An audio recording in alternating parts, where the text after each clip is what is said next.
έχουμε βάλει την εταιρεία της ΣΥΤΑ λόγω την οικονομική. Προτιμήσε τι να... Πόσο πληρώνετε?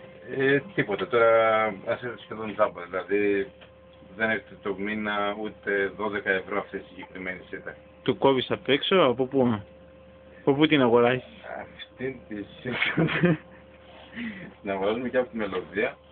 Είναι καινούριο προϊόν τώρα και είναι αυτή που διαφημίζουμε η ΣΥΤΑ στα τηλέφωνα που βάζουμε για χαμηλό πάγιο.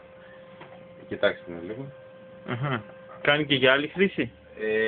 Είναι για πολλές χρήσεις. Άμα την έχεις πάνω στο τηλέφωνο μειώνει το πάγιο. Άλλοι την μπορείτε να βάλετε στο αυτοκίνητο. Στο αυτοκίνητο για ομορφιά. Ξέρω εγώ, στα κάγκελα στο σπίτι σας μπορείτε να χρησιμοποιήσετε για το μωρό σας. Για ασφάλεια. Για ασφάλεια, ναι. Είναι πολύ καλή ΣΥΤΑ. Με 12 ευρώ όλο. 12 ευρώ το μήνα. Στο τηλέφωνο πάτε 12 ευρώ το μήνα. Γεια σου Ελένη.